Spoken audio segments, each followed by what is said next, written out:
You want the King James Version, Pastor? Whatever version you read. Oh, okay. Okay. Says, soon Nahash the Ammonite came up and laid siege to Jabesh Gilead. All the men of Jabesh said to him, make a treaty with us, and we will serve you. Okay. Now the Ammonites, uh, who were they?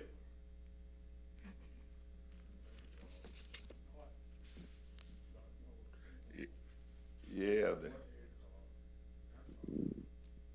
Ammonites.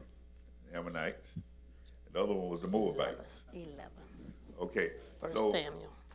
First Samuel. the Ammonites were distant relatives to the children of Israel. When Lot left Sodom, he went into the cave, right, to hide as God destroyed Sodom. Him and his two what? Daughters. What happened to his wife? Turned a pillow of salt. She looked back and she got turned into a pillar of salt. The daughters, what do? They got a lot, what? Drunk. And they believed that they would not have lineage if they didn't go in and be with their fathers. And somebody, and now we've tried to talk about the importance of having lineage, right? Yes. So what was important for females for having a lineage, a male child, or why was that so important? Because they couldn't get no inheritance, right? Right. So they had to be taken care of. Hmm? They had to be taken care of, so they wanted to get into a good family. So and if Lot had died before they got, because their husbands died in what? In Sodom. Well, not them two, but his other daughters died in Sodom. Okay, if Lot had died, then all of his possession would have went to his next kinsmen, and they would have been without what? An inheritance. An inheritance. Wanderers, beggars. So before we condemn them, you have to understand the culture in which they was in. So they went in and they slept with, got their daddy drunk, and they had children by him. One was Ammon, and the other one was what? Moab. And so they were Ammonites and the Moabites. Those were the descendants of Lot, who was the nephew of Abraham. Speak.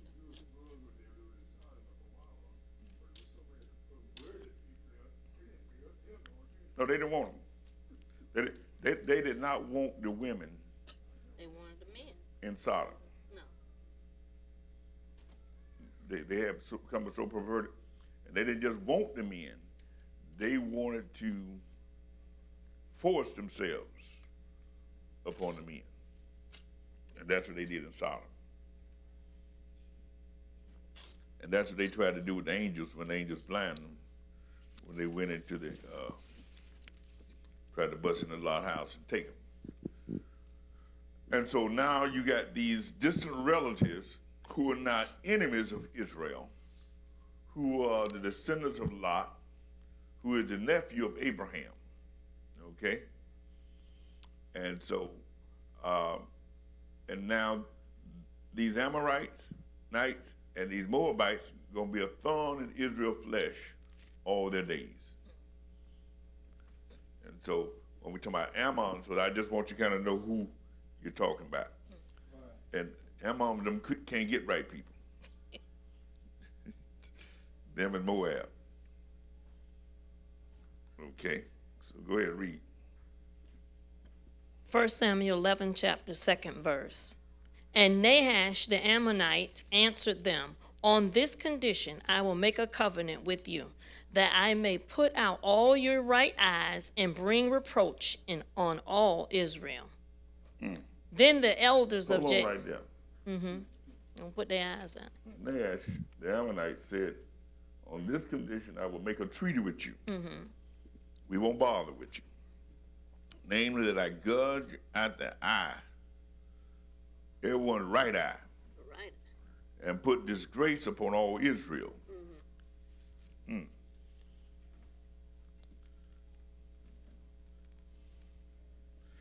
And the elders of Jabesh said to him, give us 7 days. What? Hold on for 7 days, that we may send messengers to all the territory of Israel. And then, if there is no one to save us, we will come out to you. Hold up right there. Now, so you got all these men of Israel, right? You got this man who's Amorite come out to him, tell him, we will be at peace with y'all. But the cost of peace is we're going to put out your right eye.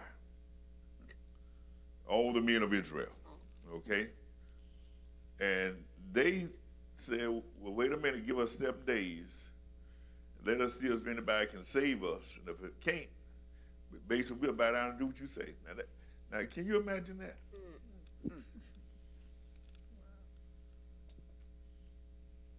Had to be a man somewhere. Matter of fact, had been me, I'd probably grab him right then when he said, when he said it. You won't be putting out nobody's eyes. But this is also a setup. Is the hand of God in this?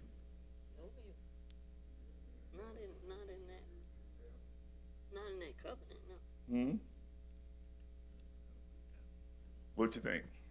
Not in the covenant. You think it's in it? Yeah, the hand of God is in it. Setting it up? And that's why when things look bad sometimes, don't lose your mind. All right. Because sometimes God is setting some stuff up so that you build your faith and elevate the people of God.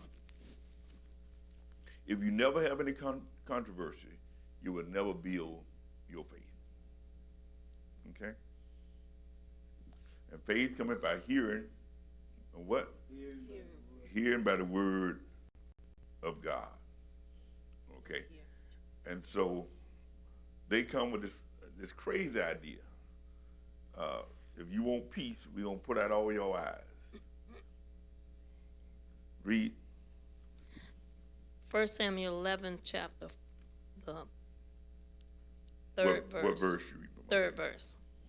Then the elders of Jabesh said to hold off for 7 days, that we may send messengers to all the territory of Israel. And then, if there is no one to save us, we will come out to you. Fourth verse. So the messengers came to Gibeah of Saul and told the news in the hearing of the people. And all the people lifted up their voices and wept. Okay, hold up there. All of them lifted up their voices and what? Wept. And cried. Right. Now these the same people that just decided they didn't want God to be their king, right? They got songs. Now he fought battle for them. They won all kind of battles, right? We read earlier what happened to the Philistines when they came up against them, right? And now you got these men of Israel weeping because you got an Amorite who done told them the only way you're gonna have peace is you're gonna have to give yourself to us, and we're gonna put out your right eye. And so they send the word through all the camps of Israel, and now they hear, and they doing what? They Crying. crying. I like babies. They weeping.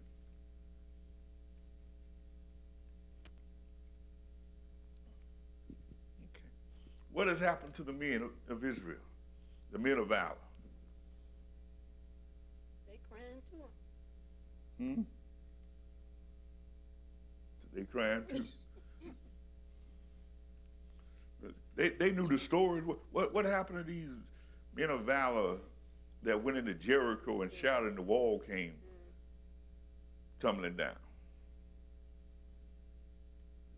They need God. Hmm? They need God.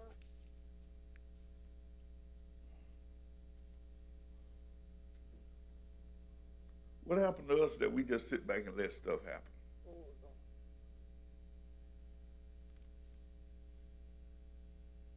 Fear? Trying to bring it home, don't you? Yeah, we just sit back and let nothing happen. And as I said a lot of times, and they said not a word. Say it now. Trump, I know y'all get tired of talking about Trump. Don't Trump keep just told them he gonna, the Black Museum of Smithsonian. Natural History, Smithsonian, it's falls upon the Smithsonian, that they got too much information about slavery. slavery. Too much. Ah, That's right. And they need to talk about the good part of slavery. what is it? Like it is. Oh yeah, this is That's right. this is what he said now. Okay, so and we've not said a word because listen, the on your dollar bills, on your money, you got e pluribus unum. Mm-hmm. It's the sign of America. From many comes one. That's the idea of diversity. Yeah, all right. This country is supposed to be built off diversity, right? Then you talk about equity, and this country, in its preamble, all men are created equal, Endowed by and they're endowed by their Creator with certain unalienable right. Among these are life, liberty, pursuit of happiness. and the pursuit of happiness. Mm-hmm. Equality, all written in our history and our foundations. Then inclusion, where we include everybody. And so now, companies, Setting up systems. stores, businesses, schools, universities Systems. are all wiping out everything they got to do with diversity, equity, and inclusion. And what do we say? Not a word. Because when they say diversity, they talking about us. What are we saying? Your governor wrote, say you can't talk about what happened to black folk because you upset little children in school, so you can't talk about that in school. Right? Talk to me. You're right. That's right. Huh? So much evidence. Is that what happened? And so, in our face, they're wiping away your history and saying you don't matter. And what we saying? We saying not a word. So, it's easy when we see it happening In the Bible. to them. But what happened when it's happening to us? We in a time frame right now where we're losing ground instead of gaining ground. Right? Yeah. When you say we, Pastor, you're talking about the church as a whole. What are we doing about those I'm talking situations? about us now as people of color. Okay. So, the ecclesia, the individual. And if the church is really the church, they should be concerned about the same thing. Because God is no respecter of persons. They're neither male nor female. But we don't get that part either because we got a part of the church that women can't do nothing in the church. Male nor female. Can give, yeah. Bond nor Free. free. Right? Jew nor Gentile. We're all the same in the spirit of the living God. And so we got these factions that's out there that what? Separate us. And so where is the voice of the church? Where is our voice? Because, I can tell you what, Jesus addressed the things of his day. And when Jesus was doing the Sermon on the Mount, if you listen to him, he said, they tell you this, but I say this, right? Right. And when he got hold to the Pharisees and stuff, he said, oh, you generation of vipers. That's what he said. He called them who has warned you to run from the wrath to come. So don't think Jesus didn't address the issues of his day. And that what people want to tell you, don't talk about politics in church. Politics, what is politics? Somebody tell me, what is politics? Policies. What they have told you, what they tell you, don't talk about life today, talk about life yesterday. And so we've learned to be quiet even in the church, That's right. while we're losing ground every day. Our forefathers fought hard for our generation to be able to prosper where we are. And we're sitting here watching the next generation as they're trying to slice everything away from them.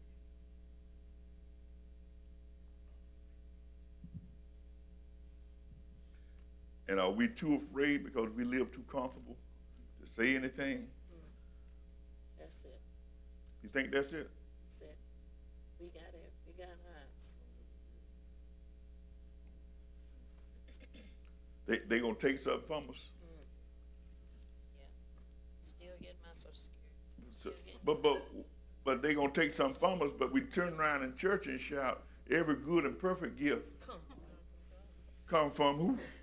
Above. Come from the Lord. That's what The Lord is Jehovah what? Jireh. He is my what? Do we believe that? Because undoubtedly these people wasn't believing that because they were the people of God. The Amorites have come upon them and they about to make an agreement to have their eye put out. Popped out. And we about to make an agreement to have our history wiped away. And don't know what else they're going to allow to do to you. You don't know where they're going when they get through with the Hispanics. They may be coming at us next. That's right. Because they said anti-DEI, and then I asked a question, anti-diversity. So if we anti-diversity, it means that we don't stand for but one thing. Because if you add others to it, that make it what? Diverse. Yeah. White So we supremacy. anti-diverse, then what we standing for? Talk to me. The end. Then if diversity is bad, then ain't but one group of people should benefit. That's it. Now who is that group of people? We even scared to say it. We scared to say.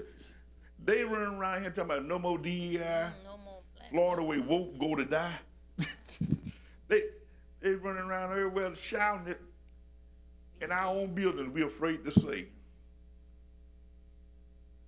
reality of what group they planning for. If they're against diversity, and you are diversity. All right. Let's be clear.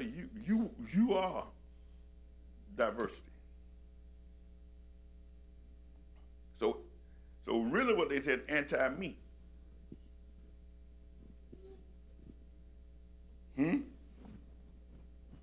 Talk to me. Well, we come to talk about shouting. So, Well, I'm dealing with the context of the scripture. All right. How the people were afraid and willing to have their eye put out because they had no faith.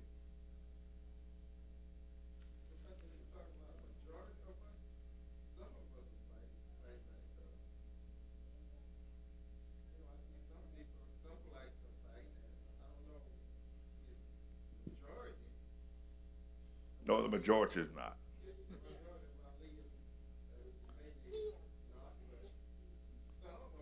Yes, some are. Some are. Do you? sometimes civil disobedience. Do you have to fight within the system? Civil disobedience. Listen, the system just said, we're going to put National Guard troop in Washington, D.C. where all the black folk at. And then we go into Chicago. Then we go into California. Yeah, some people protesting, right? It might not be a majority. Okay. And then Trump said, I need 5 districts out of Texas. Now, y'all do know those 5 districts, minority districts, right? That's right. I need to take 5 representation from black folk and Hispanic folk and give them to the other folk. Are y'all not aware of what's going on? Yeah, definitely.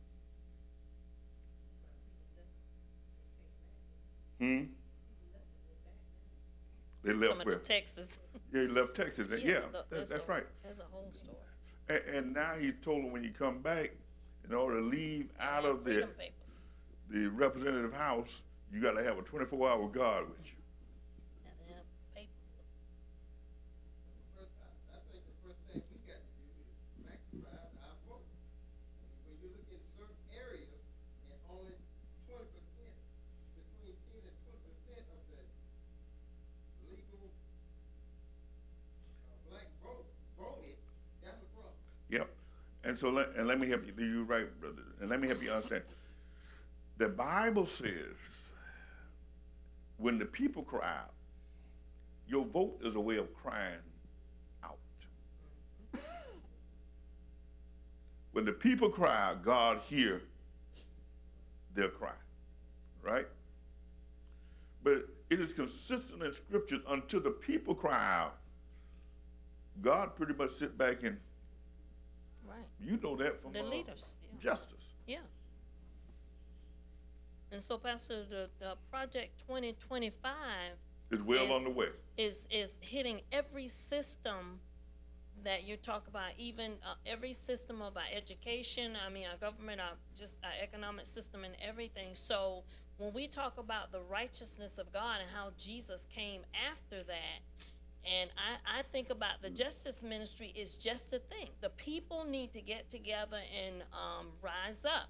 The justice ministry here at Hearst Chapel, can 4 or 5 people think it's just a thing. It's not just a thing. It is the beginning of us actually taking action and doing something about these unjust systems.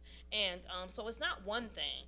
It's a multiple of things. Yep. Is what I want to say. But- So everyone has an interest in the justice ministry, and people say it's not for me, and I don't understand that part So- because it's who Jesus was. So because people don't understand. The biblical word for justice and righteousness That's it. is the same word. Okay? Righteousness is the idea of doing things God's way. God. God is a God of justice, right?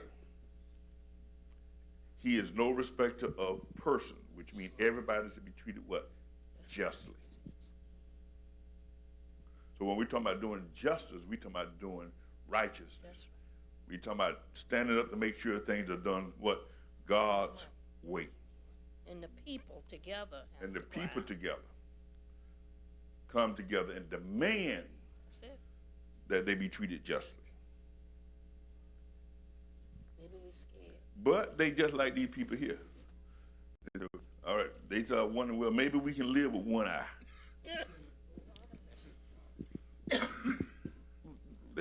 They told them if we can't find a man, which tell me, they said, we ain't fighting. That's what they said. If we can find a man to save us in 7 days, send out through all of Israel, see if there's anybody who can save us. If it's not, we don't find a man, we'll come and give ourselves over to you. Is that what it read? Is that what it said? Yeah, that's what it said. All right. Okay, read. Verse 5, 1 Samuel 11th chapter. Now there was Saul coming behind a herd from the field, and Saul said, "What troubles the people that they weep?" And they told him the words of the men of Jabesh. Then the Spirit of God came upon Saul when he heard this news, and his anger was greatly aroused. Okay, hold up. In our world, we call it, when your anger you get fire in your belly, we call it righteous indignation. There ought to be a fire in your belly when you see people being mistreated.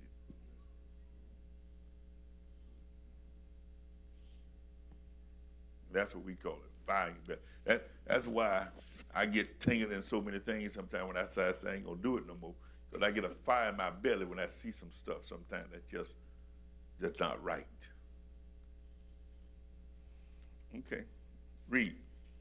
Seventh verse. Seventh verse. So he took a yoke of oxen and cut them in pieces and sent them throughout all the territory of Israel by the hands of the messengers, saying, whoever does not go out with Saul and Samuel to battle, so it shall be done to his oxen.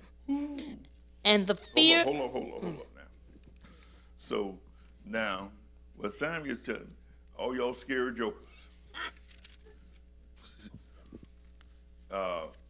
if you don't go out to battle and fight for yourselves along with me and Samuel, I got the prophet, I'm the king, the Lord's with us. Now, if you're not willing to go with us, you see how I cut these oxen to pieces? We're going to cut all your oxen to pieces, because a lot of times the people are afraid because they're afraid they're going to lose their stuff.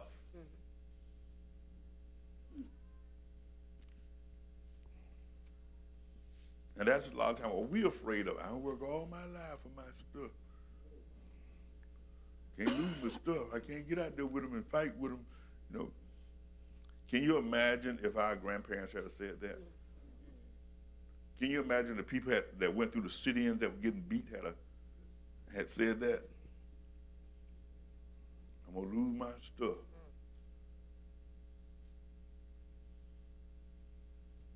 Can you imagine if Martin ever said that? If I go out there and speak, I'm gonna lose all my stuff. How important is stuff? Talk to me.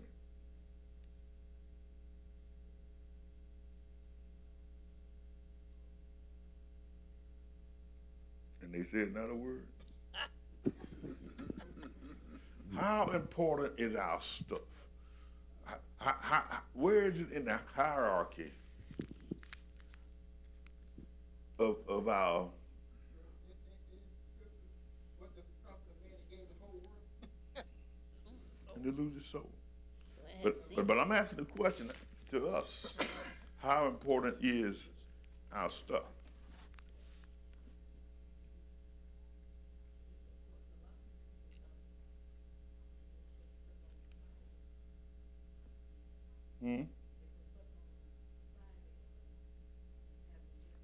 Their stuff is what validate them. Is what make them who they are.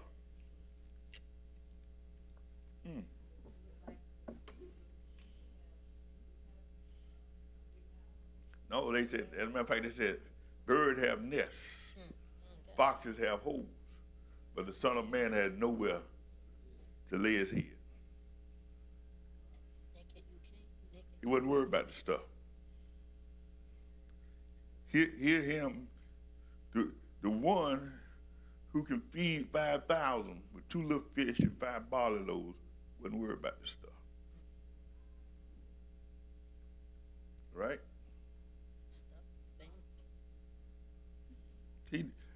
Solomon messed up his kingship with the stuff. When he got to the end of his journey, he said, all of it is what? Vanity. Vanity.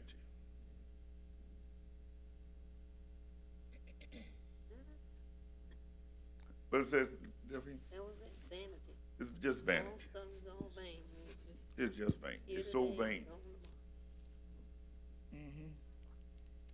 But that is a big motivating factor of why these generations don't work to get us over the hump or fight to retain our rights and our freedom versus our foreparents. Because we holding on to what they left us, and we're afraid to lose, think we're gonna lose what they left us, so we don't make a stand. And here's the line there. Human nature, you want nice stuff. You want to live with. We've gotten some of the stuff that black follow about. They have good job, where they can have a nice house. And the Lord wants you to have it. As long as I guess you That's right. Hear what the Lord say. He said, watch the birds of the air. Watch the lilies of the field. He said, they don't work. He said, and I got them dressed better than Solomon, some of them, in all of his raiment. Okay? And he said, your father never know that you have need of all these things. And he will what? Give them to you, because that's how you got them anyway. He will give them to you. But seek ye first The kingdom of God. There you go. the kingdom of God and his justice. Sir. Gotta seek his justice. His justice. That's Because it. justice and righteousness the same word. His justice, his righteousness, and all these things Oh, I will add unto you. So the question is, and I talked about faith earlier, that's why sometimes God sets you up. Is the problem is that we really got shaky faith. that's it. Yep,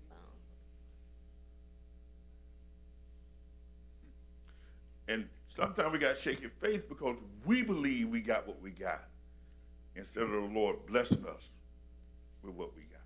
Right. We believe we're in control of everything, and then we just ask God to come in when we feel like we need him, huh?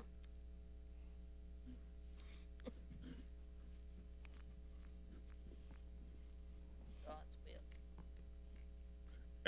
And that's part of the dilemma because we believe we are our source and not the Lord.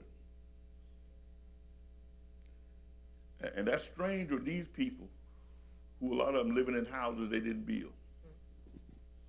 They've been blessed. This land that they in, the Lord took them in there and cleared the enemies out. And now they dealing with a few of them he didn't clear out, who their distant relatives, the Amorites and the Moabites. And they come whooping to him. And the thing about Israel is it's funny because when Goliath came up against him, he never did nothing but whoop at him. Goliath did not strike now one Israelite. What did he do? Every day he came out and what? Whooped at him. Is that right, Brother Tom? Yeah, so whooped it. Till the little boy came out there and told him, who is this uncircumcised Philistine? Dare challenge the people of God. Trust God. I'm going to cut his head off. But everybody else sat back and hid. Okay, I know we got to move on. Read. But the parallels are there in our time. If the scripture don't come alive, it does no good to read it. It's there for inspiration. It's there to show you what God will do. If he did it before, he can do it again.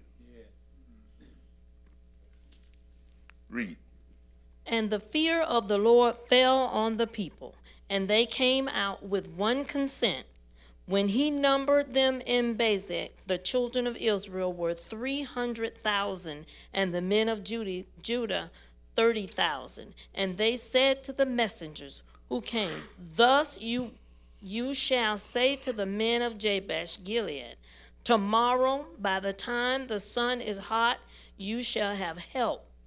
Then the messengers came and reported it to the men of Jabesh, and they were glad.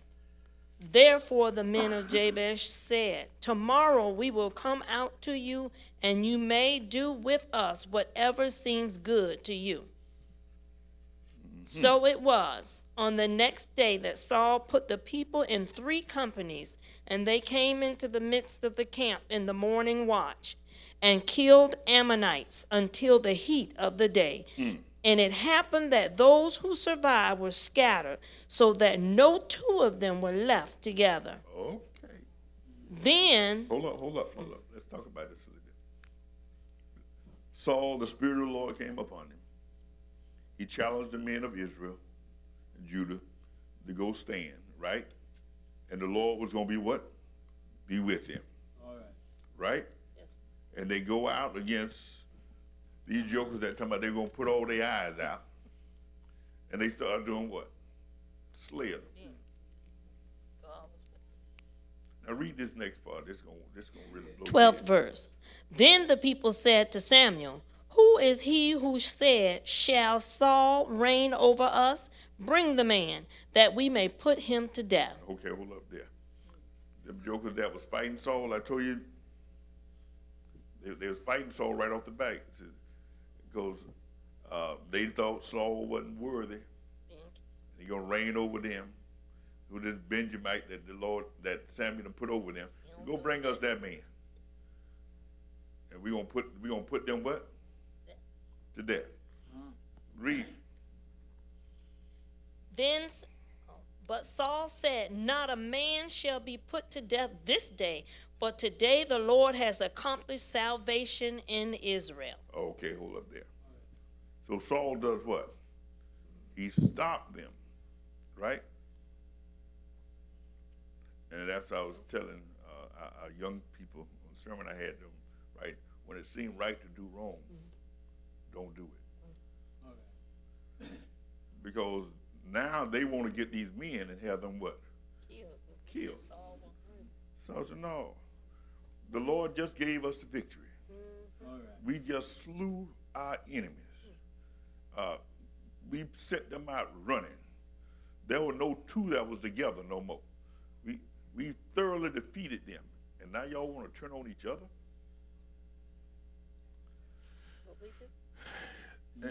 And one of the things that's what troubled me about the church sometimes.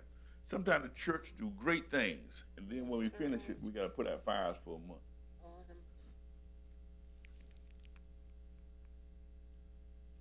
Because somehow in the church, we look at our negatives, even though our positives may be a whole lot bigger than our negatives. Yes, sir.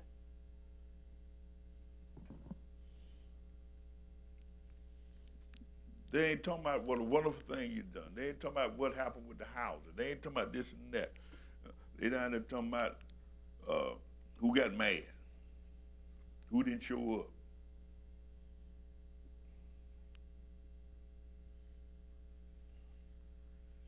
Yep. And so y'all parishioners, tell me, is there more of a proponents of here negative about the church or positive? About this church, church in general. I'm talking about church in general. It's a lot of negative, but it's more good. It's a lot good. Are you talking here too? Negative or positive? Y'all here? Come on. I think you hear more negative about preachers, pastors, men, Mm-hmm. the church itself. I think people, society sort of look at, mega preachers, about money, just in general. You don't hear them really, like they'll talk about T.D. Jakes, but they won't really say something negative about his church anyway. Okay. So let me put this to you. There's a prevailing belief among pastors. When the people tell you that we love you, they believe that they're telling you we love what you're doing for us. Mm-hmm. Most of them pastors don't take that as mean as you love us. Most, Positive. because soon as we stop doing What you what you want us to do, a pastor can have 20 years of excellent work. He can have 2 weeks worth of bad stuff, and the people be ready to kill him. That's right. That's right. And that's true. That's just true. If that's the case, then don't tell me you love me. That's right. You love what I was Doing for you. doing. Because if I've been loving on you and doing all this for 20 years, And all of a sudden, and you can kill me because something happened do you want? in a couple of weeks, I don't know what kind of love that is. but it ain't godly love. But isn't that what they did to Jesus too? You know, they loved on him while he was doing for Yeah, him and giving yeah, him they and did to following him Jesus. as soon as he asked them. Crucify him. But it is not right, Pastor, that a pastor can put a stain on 10 others that has nothing really to do with it. Well, do he or do the people? The people put this. First of all, one of the things that we do erroneously is we make gods out of preachers, That's right. which is wrong. Every child of God has a ministry. We are all ministers. Ministry means to serve. My assignment is to serve the pulpit, to shepherd the people. But you got a ministry too. God hold you just accountable to do your ministry, just accountable for you to live right as you do mine. Okay? But we put preachers on pedestals. We give false expectations of preachers. And when they fall, then we're ready to kill them. Not just that, but That one and every other preacher. So the preachers ain't no good. Lord have mercy on the people. So now, what if preachers took that opinion about the people that they praying for, Right. trying to help walk them through stuff, trying to help restore them? What if they took that about them? Lord have mercy. Just No, that we them can't ain't get no right. good. We can't get right. What's that? So they might deserve it. It'd be to put them all out. So what you telling me, the reason why they come to service is to see the preacher. Lord have mercy. Because if the preacher said something to them they didn't like, they ain't coming back no more. So the reason why they were coming wasn't to worship God, they were coming to see the preacher.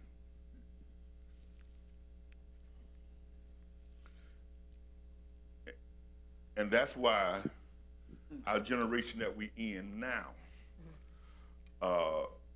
we having trouble retaining our children.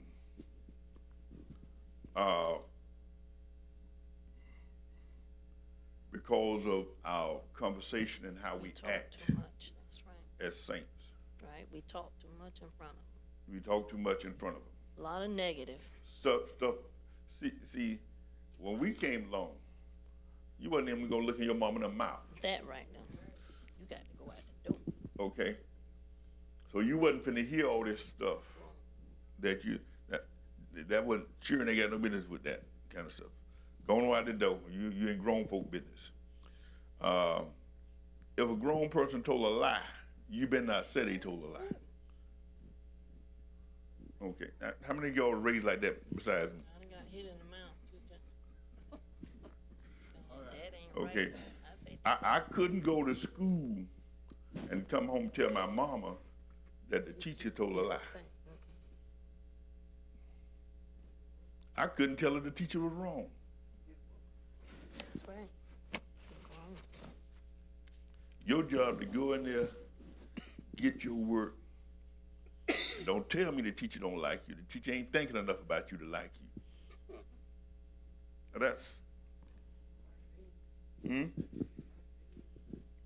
back then. But now, when they go to school, They get, automatically the teacher wrong first, that's right. They want to hear the child say. and they got the child right there standing up there, With them. standing up there right there with him, and sometimes the parents cussing the teachers out. Rubbing the child head while they go. Seeing that. I was listening to Lady Clark or some,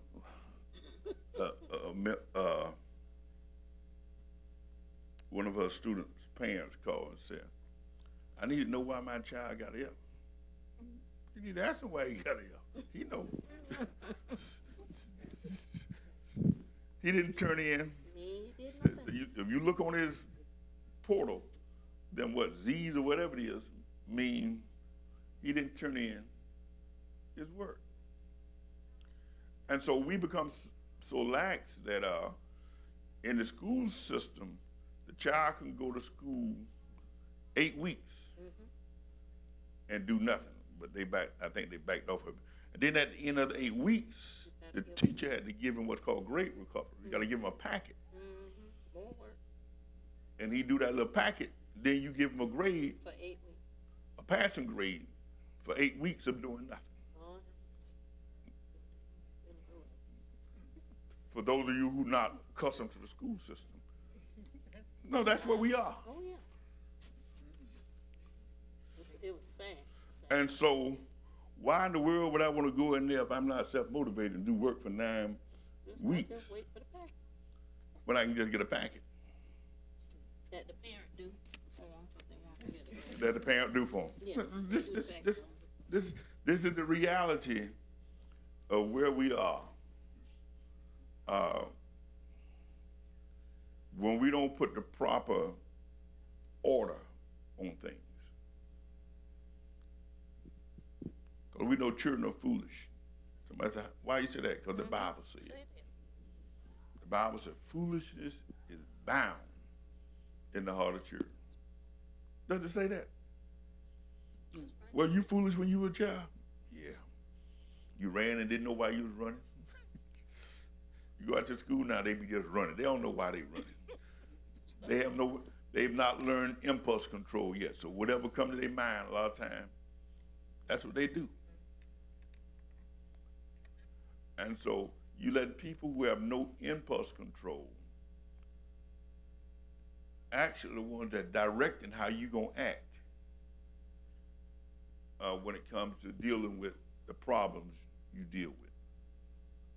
Pastor, that's one of those systems that we don't stand up to as well, because parents could say, no, this system is not beneficial to my child, for you to allow them to miss this much time and then make it up in a day. That's not beneficial to the kid nor to the school system. So we don't stand up. I don't hear parents. I probably heard one parent in 34 years that say, no, my child's not going to do that. They just going to stay in this next grade. Yeah. So I was talking to Angela about that the other night. I said, one of my children, we work on doing homework, get it done, and find out the homework not turned in. So he stayed up all night doing the homework, didn't get there, and didn't turn it in. Now, that was common in school. That happens more than y'all think it do. So the teacher said, well, I'll go in there and get it out of the book bag. And I said, no, you won't. I said, if he don't have enough gumption to turn it in, that's right. then you give him a 0. Because you're enabling him That's right. not to do what we do. So turn it in. So we don't spend all night doing it, and he ain't gonna take it out of his book bag. And he learned something. Give him the 0. And then when he get that F and he can't get nothing, he'll figure it out. Yeah. Because if you got an F in my house, you wasn't getting nothing but the bare necessities.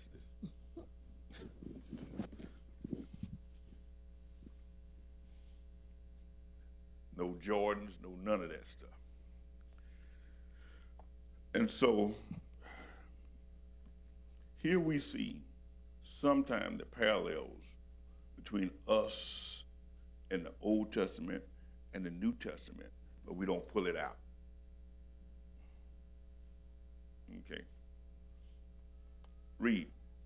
14th verse. Then Samuel said to the people, come, let us go to Gilgal and renew the kingdom there. So all the people went to Gilgal, and there they made Saul king before the Lord in Gilgal. There they made sacrifices of peace offerings before the Lord, and there Saul and all the men of Israel rejoiced greatly. All right. So that's Saul being coronated by the people. Because the Lord had already made him what?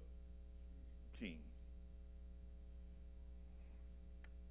And so now, remember I started telling you that this was a setup? This was a setup so the people, Saul get an opportunity to operate in his authority. Because remember when he first was anointed by Samuel, you had his what? doubters there, his naysays. And so now God sets him up with an opportunity where he can go in with the Spirit of God on him and show what God can do with him. And they defeat their enemies. Same enemies that was going to have them put, every man was going to have his eye put out. And so Saul said, now the people come and they undergird Saul and they celebrate him now as their king. And that's why I said it was a setup. And that's why you have to understand that when we go through adversity sometime, or when stuff look like it's going to be rough, trust the Lord, because he authored this thing. Everything that look difficult don't come from the devil. Sometimes God is maneuvering, and he's setting up. He set up Saul so he could show out. And then when he did show out and showed his right standing as king, when they was going to put the people to death who were against him, Saul did what? Had mercy on him.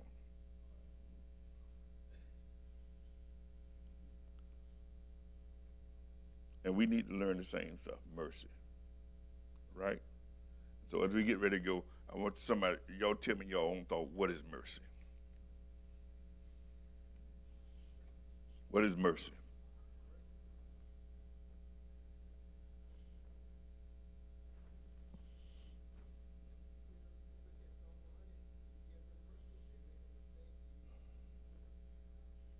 What is mercy? Unmerited.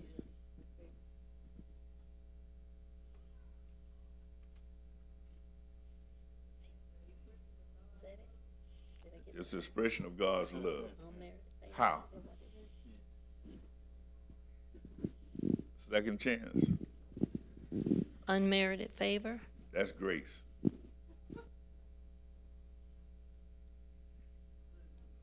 Yes, ma'am.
You're not going to give a person what they sometimes they deserve.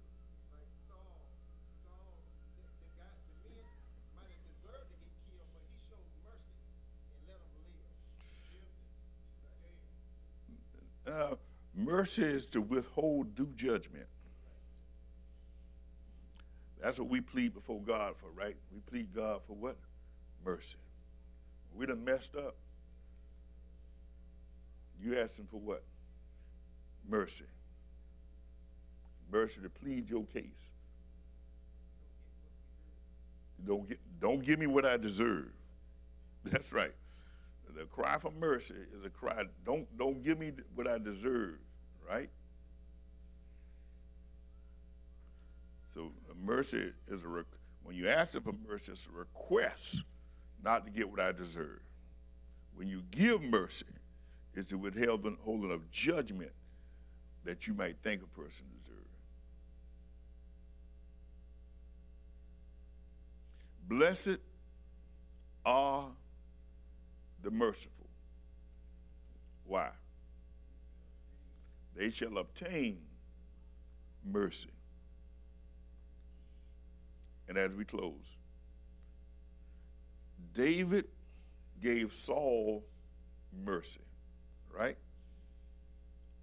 He had him, he could have put him to death, right? He gave him mercy. Blessed are the merciful, they shall obtain mercy. Did David get to the point where he needed mercy? When he did something that he should have been put to death for? Did he? Did he get mercy? He got mercy from the Lord. And God even restored him to his kingdom, right? Huh? Yes. So that's one of the reasons why you give mercy, because it's gonna come a time you're gonna need mercy. There's things in your life you think you won't do that you might do. And you're gonna need mercy. Things in your life you know you'll do, you're still gonna need some mercy. Okay. The Lord be with you.